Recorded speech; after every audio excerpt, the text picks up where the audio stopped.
प्रणाम. Honey trap या विषयावर कालचा माझा जो व्हिडिओ होता तो अपेक्षेप्रमाणे चांगलाच गाजला. आणि महत्त्वाची गोष्ट अशी की ज्या ज्या चॅनल्सवर मी 6 चॅनल्सवर मराठी मुलाखती दिल्या त्या सगळ्या 6 चॅनलच्या संपादक मित्रांचा मला फोन आला, एकाचा मेसेज आला की अनिल, आम्ही बऱ्याच मुलाखती दिल्या पण तुझ्या मुलाखतीनी सगळ्यांचं लक्ष वेधून घेतलं. एक महत्त्वाची घडामोड आहे. आणि नाना पटोले काल विधानसभेत बोलताना असं म्हणाले, काँग्रेसचे अध्यक्ष होते ते असं म्हणाले की 72 हा 72 आकडा जो आहे ना खतरनाक आहे. ते म्हणाले 72 आजी माजी मंत्री, आजी माजी IAS, आजी माजी IPS, विद्यमान IAS IPS, धनाढ्य उद्योगपती असे 72 लोकांना हनी ट्रॅप मध्ये पकडलं गेलेलं आहे. आणि सरकारने याच्यावर काय कारवाई केली, सरकार काय करतंय आज संध्याकाळपर्यंत आम्हाला सांगा. नाहीतर नाना पटोले असं म्हणाले की ही यादी जर तुम्ही जाहीर नाही केली तर आम्ही जाहीर करू. नाना पटोले, आपण एकदा दोघंही एकमेकांना चांगलं ओळखतो आणि माझ्याही मनामध्ये तुम्ही म्हणता तसं तुमच्या मनात तुम्ही म्हणालात की माझ्या मनात तुमच्याबद्दल सदिच्छा आहे, मी म्हटलं सद्भावना आहे. तर तुम्हाला एक चॅलेंज देऊ का नाना? चॅलेंज 15 दिवस घ्या, 20 दिवस घ्या, 1 महिना घ्या. तुम्ही म्हणताय ना 72 सोडा. तुम्ही काय चॅलेंज दिलं सरकारला की तुम्ही जाहीर करा नाही तर आम्ही जाहीर करतो. माझा तुम्हाला चॅलेंज आहे, तुम्ही 72 सोडा, मला 12 नावं जाहीर करून दाखवा. किती? 12. चलो 12 तर तुम्हाला जमणार नाही हे मला माहिती आहे. मग चला 5च नाव जाहीर करा ना. माझा चॅलेंज आहे. विधानसभेत नाव घेऊन बोला. विधानसभेत तुम्हाला परवानगी असते, नाव घेऊन तुम्ही बोलू शकता. तुमच्यावर कारवाई डिफेमेशनची होत नाही. द्या ना नाव. तुम्ही देऊ शकणार नाही. याचं पहिलं कारण असं आहे की फक्त 3, कालही मी सांगितलं 3, एक नाशिक, एक ठाणे आणि एक नवी मुंबई, या 3 अधिकाऱ्यांनी तक्रार केलेली आहे पोलीसमध्ये. पण मी पोलीस खात्यातून आमचा डिटेक्टिव्ह मित्र जो आहे त्याच्या माध्यमातून माहिती घेतली बिनू व्हर्गीसकडून. तर या 3 ठिकाणी त्या अधिकाऱ्यांनी तक्रार केलेली आहे. पण त्या संदर्भात गुन्हा नोंदवून FIR नोंदवून कारवाई करून त्या व्यक्तीला अटक करून कोर्टात सादर करून कोर्टात त्यांची नावं निदान ओपन होतील असं काहीतरी होईल या भीतीपोटी त्यांनीही गुन्हा शाखेला याची चौकशी करा असं सांगितलंय.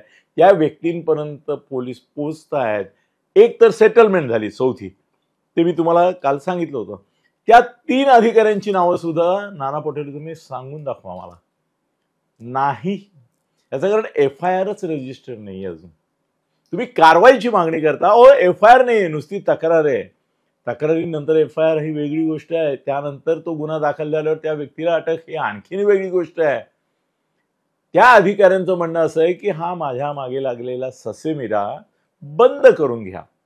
त्याच्याकरताही मी तक्रार करतोय. पुढे लॉजिकली रॅशनली तुम्ही त्याचं काही कारवाई करून काहीतरी त्याला पकडा, अमुक तमुक इथपर्यंत नाही. फक्त तुम्ही माझ्या तक्रारीच्या आधारे, कारण अति झालंय आता, फक्त तुम्ही त्या व्यक्तीला वॉर्निंग द्याल असं बघा. ही माझी आतली बातमी आहे नाना. दुसरी एक बातमी माझी अशी आहे जी काल मी सांगणार आहे माझ्या टायटलमध्ये, जे आहे की राज ठाकरे मीडियावर एवढे प्रचंड संतापलेत, तापलेत की आता तो मीडिया फारच मोठा आहे आणि चॅनल चीफच त्याच्यामध्ये इन्व्हॉल्व आहेत. त्यामुळे त्यांच्या नेहमीच्या मनसेच्या खट्याकप्रमाणे कुठल्या ऑफिसवर चॅनलवर जाऊन हल्ला नाही चढवला जाणार. पण सगळ्यात घर म्हणजे मी येतो बाबा, मूळ मुद्द्याकडे येतोय मी, जो चालू आहे आपला त्याच्याकडे. पण गमत अशी की राज ठाकरे यांनी अक्षरशः पिसाटून संतापून एक पत्रक मीडियाच्या विरुद्ध काढलं. किती हलकट मीडिया आहे बघा. हा मी नेहमी सगळ्यांना सांगतो, जे सांगतात ना आज माझी मीडियाच्या संदर्भात अमुक तमुक वगैरे वगैरे वगैरे, मीडिया तुम्हाला कंडोम निरोधप्रमाणे वापरतो TRP करता. They are never with you. ते कधीच तुमचे नसतात.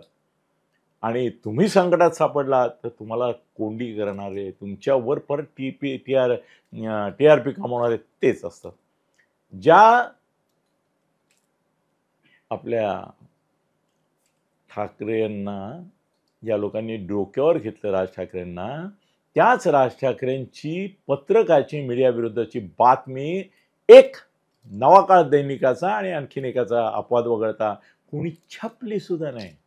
एरवी राज ठाकरे एक ट्विट टाकतात, हेडलाईन करतात, पण राज ठाकरेंनी मीडिया विरुद्ध ट्विट टाकलं, त्या संतापून तळतळाट झालाय त्यांचा, तर नाही छापलं कोणी. बाय द वे त्या विषयाकडे परत मी येतो इकडे परत, की नाना पटोले माझा चॅलेंज आहे तुम्हाला, 5 नावं जाहीर करा, विधानसभेत करा. चला, तुम्ही नाही करू शकणार. त्याचं कारण या हॅनी ट्रॅप प्रकरणामध्ये खरी गोष्ट अशी आहे की या प्रकारची 72 नावच अस्तित्वात नाही आहेत. हा एक आकडा आहे. आता तो त्याला 72 सुचला म्हणून त्यांनी 72 आहेत असं म्हटलं. ज्यांनी याला तुमच्या राज ठाकरेंना सांगितली ही माहिती की असं असं आहे, अमुक आहे तमुक आहे वगैरे, त्यांनीही राज ठाकरेंना 72 नावं नाही दिलेली. दिलेत का? नाही दिलेली. हो, त्यांनी जसं संजय राऊतकडे तो गेला होता माणूस आधी, त्यावेळेस संजय राऊतने मी तुम्हाला काल सांगितल्याप्रमाणे विचारलं की या 72 नावांचे नावं आहे सगळी 72. दुसरी गोष्ट नेमकं काय आहे त्याचे पुरावे दे. त्यावेळेला तो पळून गेला तिथून त्याच्याकडून. तो म्हणाला नाही नाही ते पुरावे बिरावे असतात का अशा गोष्टींचे, मग तू आरोप कशाला केलास असं विचारल्यावर तो निघाला. आणि राज ठाकरेंना त्यांनी बेसावधपणे पकडलं, ट्रॅप केलं. तो हनी ट्रॅप नव्हता, तो मनी ट्रॅप होता असं मी म्हणेन. त्यांना इतरांकडून त्या माणसाला पैसे उकळायचे, त्याची निजी दुश्मनी वैर आहे काही विशिष्ट लोकांशी, पण त्याच 4-5 माणसांची, 3च आहेत ऍक्च्युली, त्या 3, एक IAS आहे, एक मंत्री आहे, तो पण माजी मंत्री आहे. तर त्यांच्याशी वैर त्याला निभवण्याकरता त्यांनी हा 72चा फुगवलेला आकडा दिला, सगळ्यांना त्याच्यामध्ये घेतलं. बरं मीडिया काय, तो त्याच्यावर TRP मिळतो म्हटल्यावर ते चालवलाच. पण राज ठाकरे यांना त्यांनी ज्यावेळेला सांगितलं की असं 72 लोक आहे, अमुक तमुक वगैरे वगैरे, तेव्हा राज ठाकरेंना असा उत्साह वाटला. ते कसे ट्रॅप झाले बघा.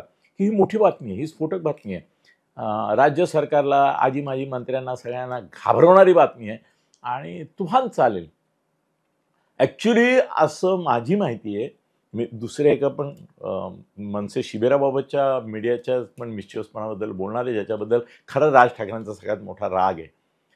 काय झालं की राज ठाकरेंना असं वाटलं की हा मोठा गौप्यस्फोट आहे, पण ज्या वेळेला ते पत्रकारांसमवेत गेले, तिथे बसले, त्यावेळेला त्यांना रिअलाईज झालं की ही बातमी जर आपण आपल्या नावाने आरोप म्हणून केली की महाराष्ट्रामध्ये 72 IAS IPS माजी मंत्री, नेते, उद्योगपती हे सेक्स स्कॅन्डलमध्ये आणि सेक्स स्कॅन्डलच्या अनुरोधाने या प्रकारच्या हनी ट्रॅपमध्ये अडकलेत, तर आपण जबाबदेही होऊ, ॲन्सरेबल होईल. लोक आपल्याला विचारतील की सांगा 72 नाव, आम्ही छापायला तयार आहोत. निदान तुम्ही तर सांगा. आणि लाईव्ह असेल TV तर ती 72 नावच प्रगट होतील. मग त्यांच्या लक्षात आलं बसता की हे अंगाशी येणार आहे. एकतर या 72 पैकी ह्या 3 गोष्टी पोलिसांपर्यंत पोहोचले, 4थी सेटल झाली आहे. याच्या पलीकडे 5व्या माणसाचा पुरावाच नाही. त्यामुळे हे 72 पैकी हे जर तुम्ही 3 म्हणजे आलात 69 वर आणि हे एक सेटल झालेली म्हणजे 69 म्हणजे 68 बाबतीमध्ये कसलाही पुरावा नाही. तुम्ही कोणाचंही नाव द्या ना, मी तुमचं देतो, तुम्ही माझं द्या की यांच्या संदर्भात असं काहीतरी आहे असं मला वाटतं, आणि नाव घ्यायचं नाही, एक गगनभेदी पत्रकार असं म्हणायचं.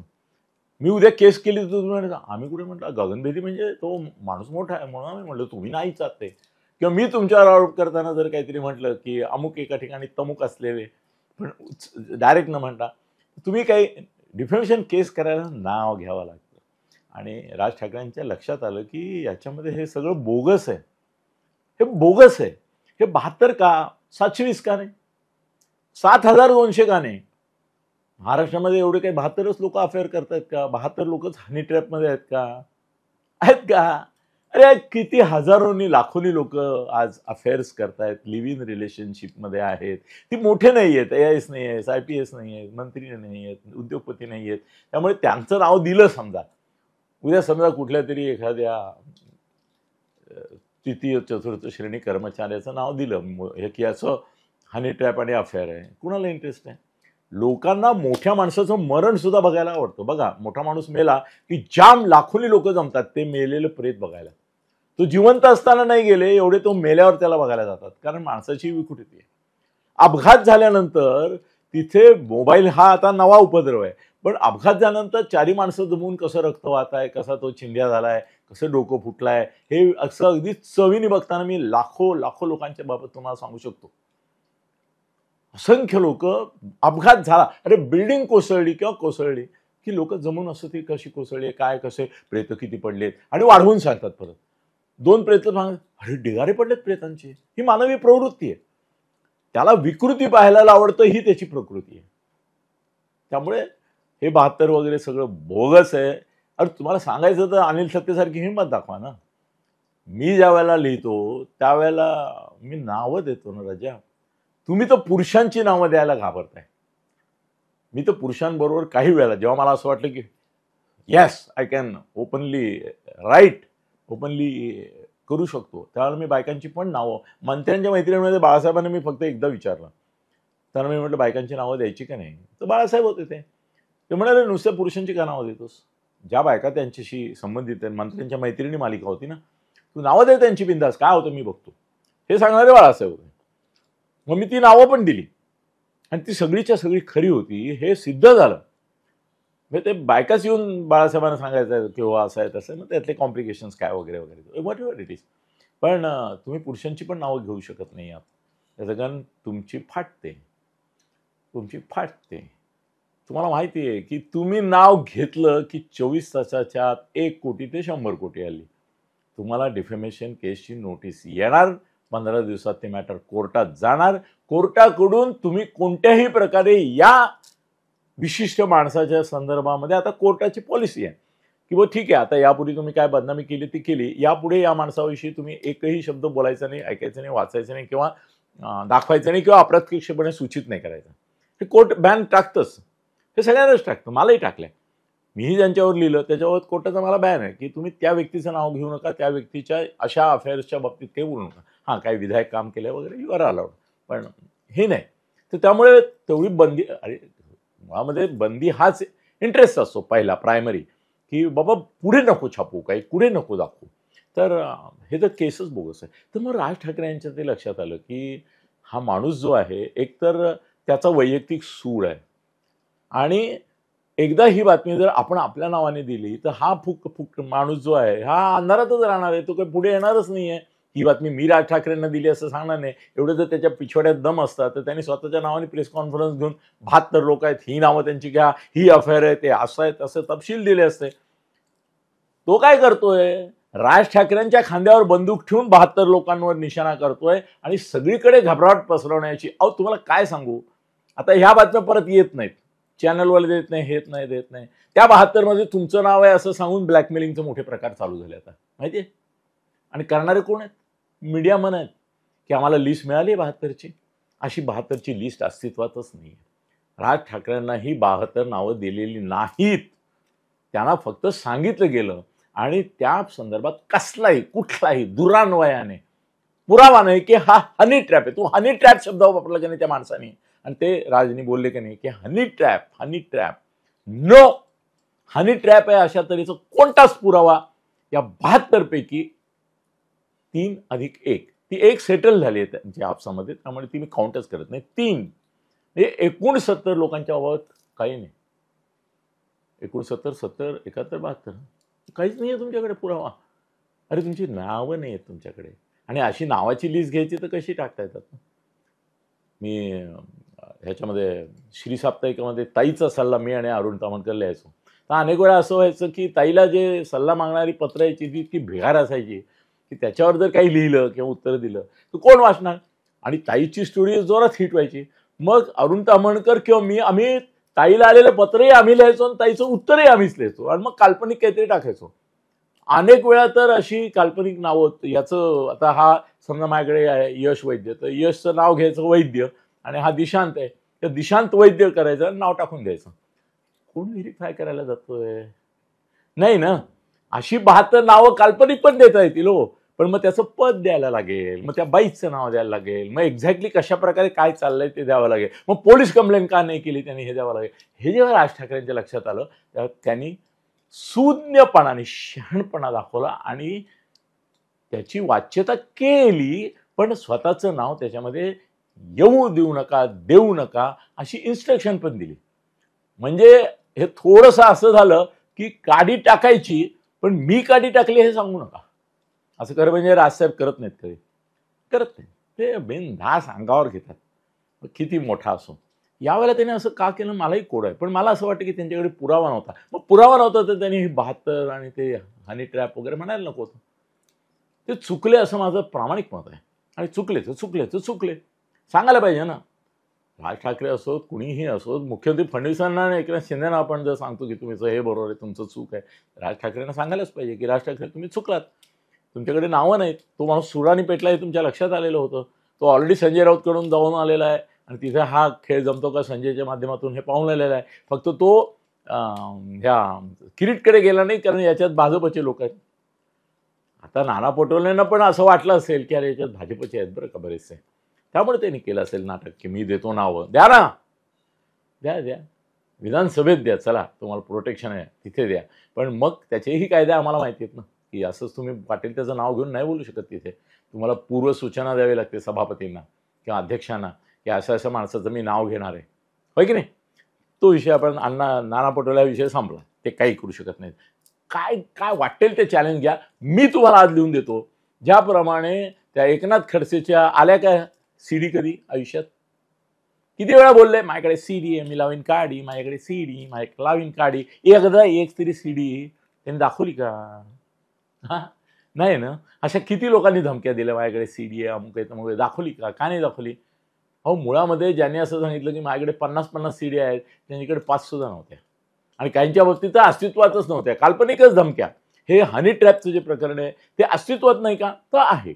पण तुम्ही आता ज्या पद्धतीने त्याची आग लावून हे करायला बघताय त्या पद्धतीने ते नाही. आणि तुम्ही 72 म्हणून एकदम महाराष्ट्रामध्ये 72च्या जागी मी कालही बोललो, आणि मला आज सकाळी बऱ्याच जणांचे फोन आले IAS-IPSचे. ते म्हणाले की तिघांचे आले की IASचे लोकांचे की अनिलजी तुम्ही फार चांगलं सांगितलं काल, की अख्खं वातावरण प्रदूषित करून टाकलं, आणि 72च्या जागी जवळजवळ 7 लाख सरकारी कर्मचारी, अधिकारी, IAS-IPS, आजी माजी मंत्री हे संशयाच्या घेऱ्यात अकारण या मीडियाच्या गाढवपणामुळे आणि यांच्या चुकीमुळे झालेलं आहे. तर राज ठाकरेंना जेव्हा लक्षात आलं तेव्हा त्यांनी दिलं नाही, पण व्हायचं ते झालंच ना शेवटी. तुम्ही नाव नाही दिलं, आणि मला ज्या वेळेला ABP माझावर प्रसन्न म्हणाला माझा मित्र की नाही नाही नाही नाही हे कुणी दिलं याचा काही पुरावा नाही, तेव्हा मी काल तुम्हाला जे लोक हजर होते प्रत्येक चॅनलचे त्यांची नावच दिली ना मी, की राज ठाकरे तुम्ही असं म्हणू नका की तुम्ही बोललाच नाहीत. ते नाही बोलले असं, त्यांनी इन्कार नाही केला, पण त्यांनी इक्रार पण नाही केला. याचं कारण त्यांचं म्हणणं मी बोललो काही बोललो नाही हे प्रकरणच ऑफ द रेकॉर्ड आहे. मग मी कशाला म्हणून मी बोललो होतो. हां, अनिल थत्तेंनी सांगितलं हे 12 माणसं तुमच्या समोर बसलेली असताना तुम्ही हा हनी ट्रॅपचा विषय काढलात. प्रसन्नालाही मी तिथेच सांगितलं की माझ्याकडे नावं आहेत पुराव्यासाठी, साक्षीदार आहेत की ज्यांच्यासमोर हनी ट्रॅप विषयी ते बोलले, पण त्यांनी तो विषय पटकन गुंडाळला आणि दुसरीकडे गेला. एनिवे मी बोललो ना काल. आता पुढली गोष्ट की राज ठाकरे चौताळलेत मीडियावर. याचं कारण का माहिती? मीडिया इतका हलकटपणा करतोय. काय उद्धव ठाकरेंची सुपारी घेतली आहे, कुणाची तरी सुपारी वाचते, कारण ती कॉमनली वाचते बऱ्याच ठिकाणी. त्यांनी मनसेच्या या ते परवा मीटिंग झाली इगतपुरीला, त्याच्यामध्ये बहुसंख्य मनसेवाल्यांनी उद्धव ठाकरेंशी युतीला अनुकूल मतं व्यक्त केली असं निर्लज्जपणाने, खोटारडेपणाने सांगितलं. मी तुम्हाला सांगितलं होतं आधी की या मीटिंगमध्ये उद्धव ठाकरेच्या बाजूने जावं असं मत कुणी व्यक्त करणार नाही. याचं कारण राज ठाकरे स्वतः जाणार नाहीत आणि जायचं नाही या मुद्द्यावर ठाम आहेत. मग कोण एक हरीचा लाल उठेल मनसेमधला आणि तो राजसाहेबांच्या मनाविरुद्ध बोलेल? नाहीच बोलले. अहो, पण ते बोलले की नाही हे, आणि अनेकांनी आपले मोबाईल चालवलेले आहेत. त्या मीटिंगची सगळी आता इतिवृत्त जे आहे ते गुप्त मीटिंग नव्हती. अनेक लोक मोबाईलवर शूट करत होते, पत्रकार नव्हते आणि कॅमेरे नव्हते फक्त त्या मीटिंगमध्ये. लोकांनी शूट केलंय राजसाहेबांचं, आणि राजसाहेबांनी दिसत होतं की असंख्य लोक कोण काय बोलतंय स्टेजवर वगैरे वगैरे सगळं शूट करतायत. लोक उभे राहिले तरी शूट होत होते. हे शूट म्हणजे मोबाईलवर. कोणीही बाजू घेतली नाही यांच्याबरोबर जावं. असं असताना निर्लज्जपणाने सगळा मीडिया बिंदास असं छापतोय, दाखवतोय, चॅनलवाले विशेषतः, की अनुकूल मत. अरे नानाची टांग तुमच्या, काय अनुकूल मत? सगळे विरोधात बोलले तिथे आहेत ना, अवेलेबल आहेत. तुम्हाला काय असे आलतू फालतू कोण बोलले सोडा, महत्वाचे नेते काय बोलले बघा. त्यांनी राजसाहेब जे बोलतात तेच त्यांनी सांगितलं, आणि हेही प्रत्येकाने सांगितलं की निवडणुका लागल्याशिवाय या संदर्भामध्ये काहीही बोलूच नाही आपण कुणी, आणि तेव्हा बघू. तोपर्यंत स्वतंत्रपणे निवडणुका लढवण्याचीच तयारी ठेवूया आणि स्वतंत्रपणेच लढायचं हे गृहीत धरून आपण कामाला लागूया. पण मीडियाने हरामखोरी केली, दगाबाजी केली, राज ठाकरेंना वापरून अक्षरशः त्यांच्याच उरावर घाव घातला विश्वास करत. म्हणून राज ठाकरे एवढे एवढे चवताळले की हे काय चाललंय, मी काय बोलतोय याचा अर्थ सुद्धा समजत नाही तुम्हाला. तुम्हाला कळतंय की मी अध्यक्षपदावर जाण्याबद्दल विधान जे करतोय त्याचा अर्थ असा होत नाही. असं असताना तुम्ही ओढून ताणून सामूहिकरित्या हा बलात्कार करताय मीडियाचा लोकांवर. हा चमत्कार नाही आहे मीडियाचा की सगळा मीडिया मिळून उद्धवच्या बाजूनी तिथे वातावरण होतं मनसेमध्ये असं दाखवलं. हा चमत्कार नाही आहे, हा मीडियाचा बलात्कार आहे पब्लिकवर. त्यांनी खोटं सांगितलंय, त्यांनी दगाबाजी केली आहे, त्यांनी विश्वासघात केलाय राज ठाकरे यांचा. राज ठाकरे यांनी त्याच्यावर जे लिहिलं पत्र, हे इतके हरामखोर आहेत. ते पत्र पण एका चॅनलने सोडलं तर कोणी उल्लेख, म्हणजे त्या चॅनललाही उल्लेख की राज ठाकरे यांनी मीडियातील गैरवर्तनी काय अपप्रवृत्तींचा निषेध केलाय का पत्रकाद्वारे, असं एक वाक्य आहे, बाकी कोणी दाखवलं नाही. पेपरमध्ये सुद्धा आमचा नवा काळ आहे हिम्मत बहादर, त्यांनी राज ठाकरेंचं पत्र सगळं जसं आहे तसं छापलं. बाकी पेपरने असं एका ओळीत 2 ओळीत उडवलं. एवढं मोठं पत्र काय ते, त्याचं कारण त्याच्यात त्यांनी मीडियाची वाजवली आहे ना. हां, कळलं तुम्हाला, मारली आहे होय. मग मीडियाचीच मारलेली मीडिया कसं दाखवणार? त्यामुळे राज ठाकरे असो नाही तर कोणी असो, राज ठाकरेंचं पत्रक त्यांनी दाखवलंच नाही. पण राज ठाकरे इतके संतापलेले आहेत मीडियावर आता, खरंच संतापलेले आहेत की मी काय बोलतोय, तुम्ही का सुपारी वाजवताय की उद्धवचं माझं काहीतरी चाललंय, आमचे लोक त्याला अनुकूल आहेत. मी काहीच बोललो नाही, मी काही इंडिकेट केलं नाही. तुम्ही माझ्या नावावर परस्पर टाकलं की निवडणुकीनंतर बघू, या निवडणुका जाहीर झाल्यावर बघू. मी कधी बोललो असं? रेकॉर्ड्स आहेत चॅनलच्याकडे, ते बघा ना तुम्ही, ते बोला. काल राज ठाकरेंनी जे पत्र लिहिलं ना, ते असं जे दानादन मनसे स्टाईलने खळ्या खटाक्याचं आहे मीडियाचं केलेलं खरं म्हणजे. आणि काय म्हणतात त्याला, राज ठाकरे असं मीडियाविरुद्ध एवढं मोठं पत्रक काढून त्यांची वाजवतील, गाजवतील, नागवतील, त्यांना असं वाटलं नव्हतं कधी. पण ते चवताळलेत. तुम्ही त्यांची पुढल्या राजकारणाची दिशा जाणीवपूर्वक बदललेली दाखवताय.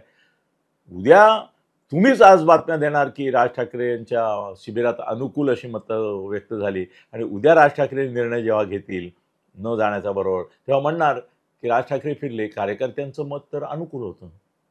मग राज ठाकरेंची बदनामी सुरू करणार नाही हे ग्रुप, या टोळ्या, हे सुपारीबाज. म्हणून राज ठाकरे चिडले आणि त्यांनी जे पत्रक काढलंय त्याने असं म्हटलंय, थोडक्यात मी वाचून दाखवतो तुम्हाला याचं कारण, त्याशिवाय राज ठाकरेंनी काय मारले यांची ते कळणार नाही तुम्हाला. सप्रेम जय महाराष्ट्र, सस्नेह जय महाराष्ट्र. 14 आणि 15 जुलै 2025ला महाराष्ट्र नवनिर्माण सेनेने निवडक पदाधिकाऱ्यांसाठी इगतपुरी येथे शिबिर आयोजित केले होते.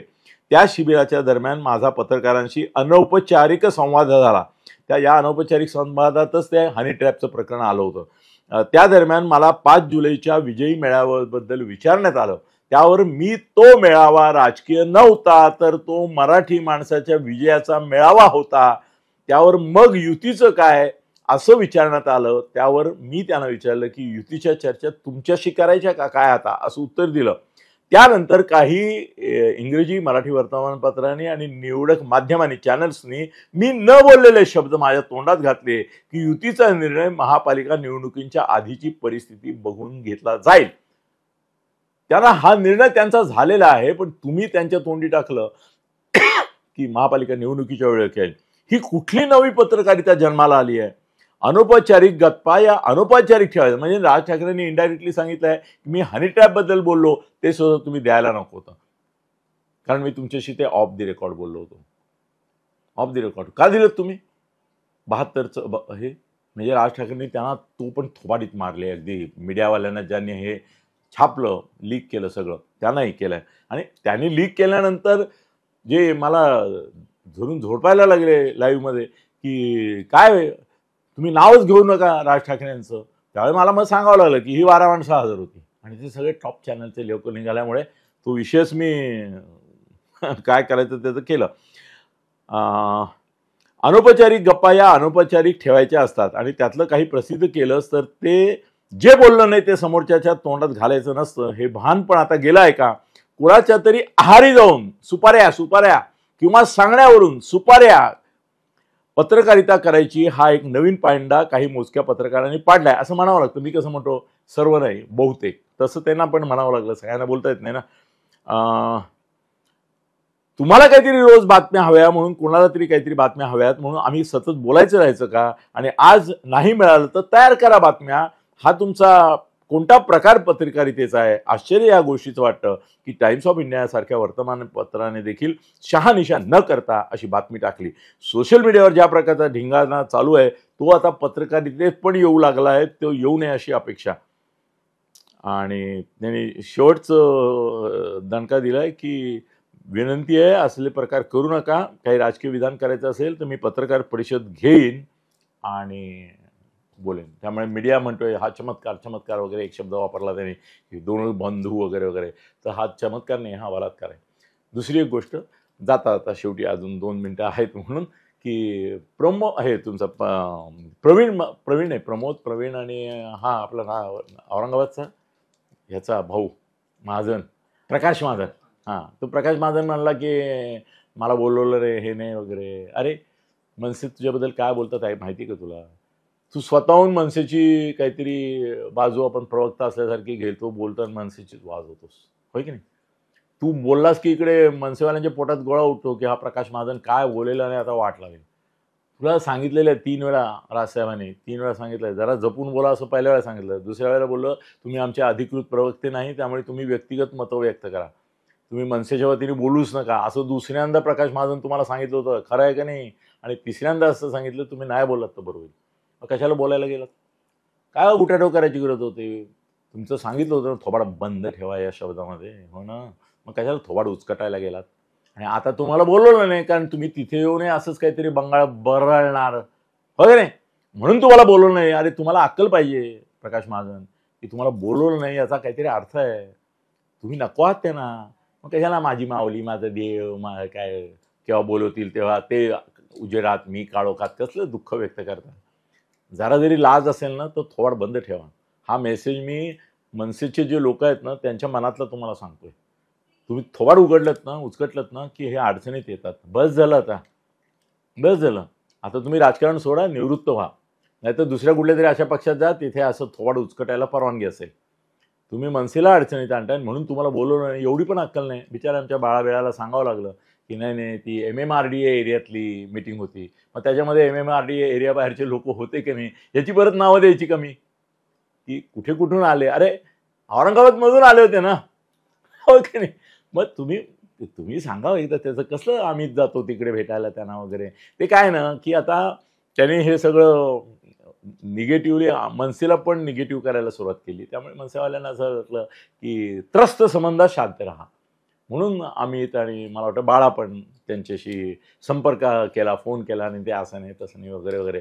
पण काय म्हणतात त्याला, एवढी अक्कल प्रमोद आपल्या प्रकाश महाजनांनी दाखवली. सगळे प्रमोद महाजन माझा मित्र होता, प्रवीण मित्र होता, त्यामुळे चुकून त्यांची नावं येतात. प्रकाश महाजनांनी अक्कल ठेवावी, साबूत थोबाड बंद ठेवावं, हाच त्यांना मेसेज आहे. आणि ते भेटून जरी काहीही बोलले तरी काही होणार नाही. तोंड देखील तुमचे आपलं नक्की असं काहीतरी करतील, नंतर बाहेर पडल्यावर ते छुट्टी आहे, जाऊ दे, काय तर करायचं काय, आपल्याला अडचणीत आणतो, बोललो. इतिश्री. धन्यवाद. फेसबुक आणि यूट्यूब चॅनल अनिल गगनभेदी थत्ते यांच्यातर्फे हार्दिक शुभेच्छा, अभिनंदन आणि अभिवादन.